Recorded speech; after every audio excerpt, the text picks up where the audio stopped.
कहानी की शुरुआत में हम शेरली नाम की एक बहुत ही खूबसूरत लड़की को देखते हैं जो बड़े आराम के साथ वुडन कैबिन से बाहर निकलते ही अपने दोस्तों को देखने में लग जाती है, जिन्हें कोई भी अता पता नहीं था कि शेरली हमें इस तरह क्यों देख रही है। हालांकि इस बात को भी ये लड़की खुद भी समझ नहीं पा रही थी कि मेरी फ्रेंड्स क्या करने में लगी हुई हैं, जिस बारे में आप लोगों को भी बहुत जल्द मालूम हो जाएगा। जहाँ पर अब शेरली भी इन सभी को देखने के बाद एक रूम में जाते खुद भी आदमी के साथ शुरू हो जाती है, जिन्होंने इस काम को पूरा का पूरा बिजनेस बना दिया था। और अगली सुबह हमें भी शेरली का स्कूल देखने को मिलता है, जिसमें लेक्चर के दौरान सभी बड़े आराम के साथ टीचर की बातों पर गौर कर रहे थे, सिवाय ब्रेंडन और मेलिसा के, जो थी भी शेरली की अपनी फ्रेंड्स। लेकिन ये लड़की बाकी सबसे अलग थी। जहाँ पर बीच में अब ये अपने एग्जाम को सुनते तो और भी परेशान हो जाती है, जिनके टीचर के मुताबिक बस यही पेपर ही उनका फ्यूचर डिसाइड करेंगे, जिसके लिए सभी स्टूडेंट्स को बहुत ज्यादा मेहनत करनी पड़ेगी, जिसका बाकी बच्चों पर तो बिल्कुल भी असर नहीं होता। लेकिन जल्दी शेरली अब वहाँ से निकलते अपने घर में पहुंच जाते हैं, जिसने माइकल नाम के एक आदमी को पहले ही टाइम दे रखा था ताकि रात टाइम उसके बच्चे की देखभाल रख सके, जो आज की रात एक पार्टी में जाने वाले थे, जिसके बारे में शेरली अपनी मॉम और डैड को बताते ही तैयारी में लग जाती है ताकि खुद की पढ़ाई के पैसे तो कमा सके। लेकिन इसका यही काम ही आगे चलकर बहुत बड़ा बिजनेस बनने वाला। अब माइकल के आने पर शेरली भी उसकी हाई बोलने से बहुत शर्मा जाते हैं, जो बात मॉम को तो बहुत ही अजीब लगती है। लेकिन माइकल घर में जाने के बाद वहाँ के हालात भी कुछ अच्छे नहीं थे, जिसमें माइकल का बच्चा बिल्कुल भी नहीं चाहता था कि कोई हमारी केयर करे, जिसके लिए मॉम भी गुस्सा होने लगती है, जो नहीं चाहती थी कि हमारे पीछे बच्चे अकेले रहें। और आखिर में दोनों ही सारा घर शेरली के हवाले करते पार्टी पर निकल पड़ते हैं, जिसमें ये भी माइकल को अपनी बीवी के साथ जाता देखते बहुत हैप्पी हो जाते हैं, जैसे इसके दिल में भी बीवी बनने की ख्वाहिश पैदा हो गई हो। जिसके बाद हमारा सीन भी माइकल के दोस्त पर शिफ्ट होता है, जिससे मिलने के बाद पूरी फैमिली एक साथ मिलकर डिनर करने में लग जाती है। लेकिन मॉम की हालत नेट को देखकर कुछ भी अच्छी खासी नहीं थी, जिसकी बातों का उन पर बहुत ही बुरा असर हो रहा था। और वो ये भी जान चुकी थी कि नेट एक आला लेवल का बहुत ही घटिया आदमी है, जिसकी वजह से पार्टी को वहीं पर खत्म करते ही अब ये दोनों मियां बीवी घर की तरफ निकल पड़ते हैं। जहाँ बीच में माइकल अपने सामने ट्रेन को देखते और भी हैप्पी हो जाता है, क्योंकि माइकल और नतालिया पहली बार भी इसी ट्रेन के पास ही मिले थे, जहाँ पर आपस में टाइम स्पेंड करने से इनकी भी बाद में शादी हुई थी। और वो इसी वजह से पुरानी यादें ताज़ा करने के लिए नतालिया को इस बार भी ट्रेन के करीब जाने का कहता है, ताकि अच्छी तरह टाइम स्पेंड कर सकें। जिसके लिए ये औरत तो वहीं पर ही मना कर देती है, क्योंकि वो नहीं चाहती थी कि मेरे बच्चे घर पर अकेले रहें। हालांकि उनके साथ शेरली मौजूद भी थी, जो इस टाइम एक बच्चे की शर्ट साफ करने के लिए जो ही मशीन के पास जाती है, तो बीच में इसे भी माइकल का बनाया हुआ एक मिनी स्टेशन देखने को मिलता है, जो कि और नहीं बल्कि था भी वही जहाँ शुरू में ये और नतालिया एक साथ मिले थे। लेकिन अब नतालिया माइकल की कदर किए बगैर ही उसे हर हाल में अपने बच्चों के पास जाने का कहती है, जो सारा कुछ लगता तो इसे भी बहुत अजीब है। लेकिन फिर भी नतालिया को साथ लेते घर में पहुंच जाता है, जहाँ शेरली उनके किचन को साफ करने में लगी हुई थी, जिससे में भी ये मालूम हो जाता है कि शेरली को हर एक चीज अपनी जगह पर रखी हुई पसंद आती है, न कि इधर उधर बिखरी हुई। जिसके बाद माइकल भी अब शेरली को साथ लेते घर छोड़ने के लिए निकल पड़ता है। लेकिन रास्ते में इन दोनों की बातों से हमें भी इतना ही मालूम हो जाता है कि ये कुछ ना कुछ तो करने ही वाले हैं। लेकिन ऐसा कुछ किए बगैर ही शेरली के पेट से आवाज सुनने के बाद माइकल को भी यकीन हो गया था कि इसे बहुत ज्यादा भूख लगी है। जहाँ पर आखिर में कैफे के अंदर जाते हैं, शेरली को भी ये सारा कुछ बहुत अच्छा लगता है, जैसे माइकल हो उसी का अपना हस्बैंड। और दोनों बातों के दौरान एक दूसरे को अपनी लाइफ के बारे में भी बताने लगते हैं, जहाँ पर माइकल ने भी शेरली को अपनी पूरी लाइफ के बारे में बता दिया था कि किस तरह मैं और नतालिया एक दूसरे के साथ मिले। लेकिन अब उसे बच्चों के सिवा किसी भी दूसरे की परवाह नहीं, हालांकि खुद मेरी तक भी नहीं, जो शेरली के लिए एक बहुत ही अच्छा मौका था। लेकिन फिर भी खुद पर कंट्रोल करते दोनों एक साथ माइकल और नतालिया के मिलने वाले ट्रेन स्टेशन पर पहुंच जाते हैं, जो माइकल के मुताबिक शायद वो शेरली को भी प्रपोज कर सके, जो पहले से थी भी इसी के ही इंतजार में। हालांकि ये काम था तो बहुत ही मुश्किल, लेकिन ये फिर भी किसी तरह करते स्टेशन के गार्ड से बचकर आखिर में एक केबिन के अंदर ही छुप जाते हैं। जिसके बाद तो बस थे भी मजे। माइकल इसी मौके को बिना जाए किए ही शेरली के साथ शुरू हो जाता है, और इस सब से खुद शेरली को भी बहुत अच्छा मजा आ रहा था। लेकिन बीच में बच्चों का ख्याल आने पर इन्हें भी यकीन हो जाता है कि ये सारा काम बहुत ही गलत है, इसलिए हम आज के बाद एक दूसरे से कभी भी नहीं मिलेंगे। जिसके बाद बच्चों की देखभाल के पैसे लेते खुद शेरली भी अपने घर में पहुंच जाती है, जहाँ पर इसकी हालत तो थी भी कुछ अच्छी नहीं, लेकिन फिर भी पूरी रात बस माइकल के बारे में ही सोचती रहती है। हालांकि घर में उसका अपना भी यही हाल था, जिस सारे का असर शेरली की स्टडी पर जा रहा था, और वो ऐसा बिल्कुल भी नहीं चाहती थी, जिनके टीचर के मुताबिक ये उसके फ्यूचर पर डिपेंड होने वाले एग्जाम थे। जिसके चलते माइकल भी अपने बिजनेस में सारा इंटरेस्ट खत्म कर देता है, जिससे उस पर सीनियर गुस्सा भी बहुत होता है। लेकिन माइकल पर उनकी बातों का जरा भी असर नहीं होता, जबकि यही हाल खुद शेरली का भी था, जो स्कूल में लेक्चर के दौरान अपने दोस्तों को बातें करते देखते खुद भी बहुत ज्यादा गुस्से में आ जाते हैं, जिन्होंने पहले से ही अगले दिन कैफे में चलने की डील कर रखी थी। जिसके बाद सुबह होते ये भी अपनी फ्रेंड्स के साथ उसी कैफे में पहुंच जाती है, ताकि अच्छी तरह खुद के माइंड को फ्रेश रख सकें। लेकिन हमें अब वहीं पर ही माइकल भी देखने को मिलता है, जो बच्चों के साथ बस खेल ही रहा था कि बीच में शेरली को देखते इसके अपने भी होश उड़ जाते हैं, क्योंकि माइकल ने कभी इमेजिन भी नहीं किया था कि मैं दोबारा से शेरली के साथ मिलूंगा, जिसकी बीवी उसे देखते दोबारा अपने घर में आने का कहती है, ताकि दोनों बच्चों को संभाल संभाल सके। जो सारी डील करते तो बस माइकल भी इसी मौके को ज़ाया नहीं करता। जहाँ पर घर में जाने के बाद शेरली भी माइकल के साथ शुरू ही हो जाते हैं, जिन्होंने इस रात को गुजारा भी बहुत अच्छी तरह था। हालांकि कम मजे तो शेरली ने भी नहीं लिए, जो इस सारे कुछ के होने के बाद बस माइकल के साथ ही अपनी लाइफ गुजारने का सोच रही थी, लेकिन ऐसा होने वाला बिल्कुल भी नहीं था, क्योंकि बीच में माइकल फारिग होने के बाद उसी वक्त शेरली को $200 दे देता है। जो सारा कुछ शेरली को पहले तो बहुत ही अजीब लगता है, लेकिन यही से उसने अपने बिजनेस की शुरुआत कर ली। जिसके बाद घर में आते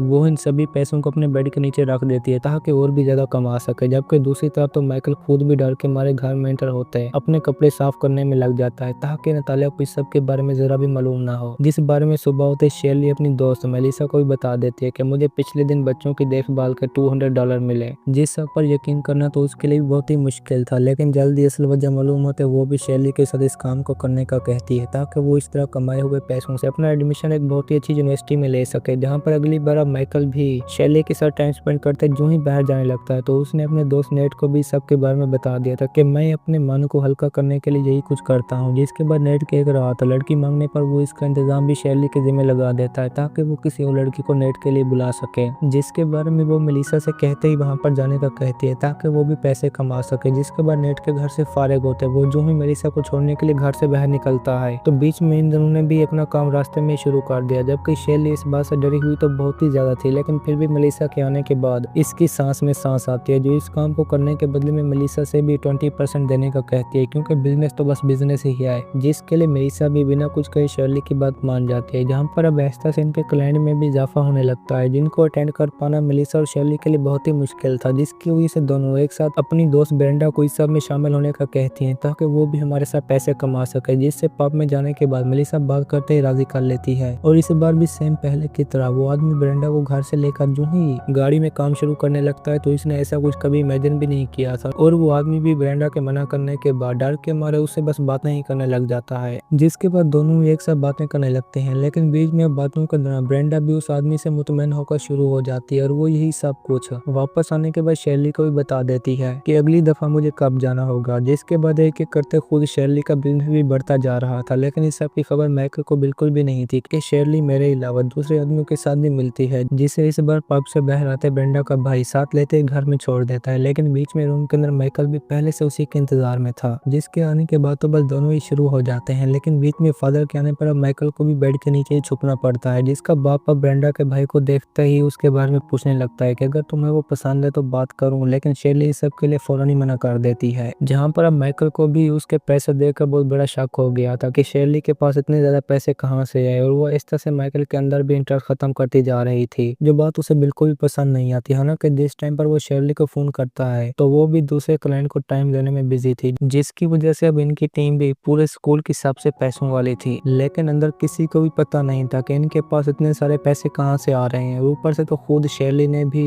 इस सब के लिए अपना एक कार्ड भी बनवा लिया था ताकि लोगों के लिए आसानी हो। जिस सब के बारे में माइकल और उसका दोस्त बहुत ही बुरी तरह परेशानी में थे। जहां पर इस बार ये भी शेरली के साथ मिलते हर बात के बारे में पूछने लगता है कि तुम मुझे धोखा दे रही हो, लेकिन शेरली पर उसकी बातों का जरा भी असर नहीं होता। हालांकि वो माइकल को इतना ही बता देती है कि मुझे इस काम पर मजबूर करने वाले भी तुम ही हो, क्योंकि मैंने तुम्हें मौका भी दिया था लेकिन पैसे देकर तुमने उसे खो दिया। जिसके बाद बिजनेस को बढ़ता देखते हुए वो ब्रेंडा की बहन को भी अपने साथ शामिल कर लेते हैं, लेकिन काम खत्म होने के बाद वो बिल्कुल भी 20% देने के लिए राजी नहीं थी। जिसके बाद शेरली भी बहुत गुस्से में आ जाती है और अब आखिर में इनका बिजनेस भी आहिस्ता से खत्म होने लगता है। जो बात शेरली को बिल्कुल भी समझ नहीं आ रही थी कि मेरे साथ ये कैसे हुआ, क्योंकि सभी क्लाइंट शेरली को छोड़ते जा रहे थे। जिससे इन्हें भी मालूम हो जाता है कि हो ना हो ये सब कुछ ब्रेंडा की बहन कर रही है, और वो उसे अपनी बहन की तलाशी करने का भी कहती हैं, लेकिन कोई फायदा नहीं होता क्योंकि ब्रेंडा भी उसी के साथ मिली हुई थी। जिसके बाद ये भी एक दिन माइकल को अपने स्कूल में बुलाते हैं, ब्रेंडा की बहन का लॉकर खोलने का कहती हैं ताकि अंदर से देख सकें, लेकिन लॉकर खोलने के बाद वहां पर भी कुछ मौजूद नहीं था। जिसकी वजह से अब ये भी गुस्से में आकर पूरे स्कूल को तोड़ने में लग जाते हैं। जो सारा कुछ माइकल को पहले तो जरा भी अच्छा नहीं लगता, लेकिन फिर भी मजे लेने की खातिर इन दोनों के साथ शामिल हो जाता है, जिन्होंने स्कूल की किसी भी चीज को छोड़ा नहीं था। और घर में वापस आने के बाद नतालिया भी माइकल के ऊपर बहुत ज्यादा गुस्सा करने लगती है कि उसने आने में इतनी ज्यादा देर क्यों की। जिसके बदले में अगले दिन अब सभी के सभी बच्चे बहुत ही बुरी तरह डरे हुए थे कि स्कूल में सभी बच्चों के लॉकर के साथ इस तरह का काम किसने किया। लेकिन ब्रेंडा और उसकी बहन को ये बहुत ही अच्छी तरह मालूम था कि हमने बहुत बड़ी गलती कर दी। जिसके बाद शेरली के मुंह से धमकी सुनते ये भी उसी के साथ शामिल हो जाती हैं, जहां पर इस बार वही सीन था जिसे हमने कहानी के शुरू में देखा। और अब तो खुद ब्रेंडा के बेयर में भी नेट ने ड्रग मिला दी थी। जिसके बाद बाथरूम में जाता है ये भी उसे बहुत बुरी तरह टॉर्चर करने लगता है, जिसके बाद ब्रेंडा ने ठान लिया था कि मैं ये काम कभी भी नहीं करूंगी, चाहे फिर जो भी हो जाए। और इसी वजह से वो सुबह टाइम शेरली को भी सारे सीन के बारे में बताते पार्टी छोड़ने का कहती है, जिस पर जरा भी ऐसा नहीं होता कि ब्रेंडा हमारे साथ रहे या ना रहे। लेकिन मेलिसा ऐसा बिल्कुल भी नहीं चाहती थी कि ब्रेंडा हमारे बारे में कभी भी किसी दूसरे को बताए, जिसकी वजह से शेरली की बातों में ना आने पर मेलिसा कुछ लोगों को पैसे देते ही ब्रेंडा के भाई को पिटवा देती है ताकि वो अपनी बहन को खामोश रहने का कहे, और ये भी कि वो हमारे बारे में किसी भी दूसरे को ना बताए। जो इस टापे पर सुबह मेलिसा के ऊपर गुस्सा भी बहुत ज्यादा होने लगती है, क्योंकि वो नहीं चाहती थी कि मेलिसा इस तरह का काम करे। लेकिन वो जानती थी कि अगर हमारे बारे में किसी भी दूसरे को पता चल गया तो मुझे यूनिवर्सिटी में कभी भी दाखिला नहीं मिलेगा, जिसका सारा शक वो कार्बी शेरली के ऊपर ही रहे थे कि इसने यही कुछ किया। जो अब आखिर में सब कुछ खत्म होते खुद भी माइकल के पास तैयार होकर पहुंच जाती है ताकि दोनों मजे ले सकें। जो अब बस ट्रेन में शुरू ही होने वाले थे कि बीच में अफसर के आने पर माइकल को भी वहां से जाना पड़ता है। हालांकि वो ऐसा करना तो बिल्कुल भी नहीं चाहता था, लेकिन फिर भी शेरली को ऑफिसर के जाने के बाद घर छोड़ देता है। अब चलते हैं ब्रेंडा की बहन के पास, जो एक आदमी के साथ टाइम स्पेंड कर ही रही थी कि बीच में अब शेरली नेट के साथ आते ही उसी के ऊपर अटैक कर देती है ताकि वो भी बस शेरली की ही बातों को माने। लेकिन बीच में ऐसा करने वाले आदमी को देखते तो खुद शेरली के भी होश उड़ जाते हैं, क्योंकि वो कोई और नहीं बल्कि था भी उसी का अपना ही फादर, जिस आदमी को बर्दाश्त कर पाना खुद शेरली के लिए बहुत मुश्किल था, क्योंकि पहले वो लोगों की फैमिली के साथ खिलवाड़ कर रही थी, लेकिन अपने ऊपर आने से इससे भी मालूम हो जाता है कि फैमिली की तकलीफ क्या होती है। और ऊपर से उसने माइकल को भी अपनी फैमिली के साथ हैप्पी देखते खुद भी सारे गलत कामों को छोड़ दिया था ताकि आगे से अपनी लाइफ को आराम के साथ गुजार सके।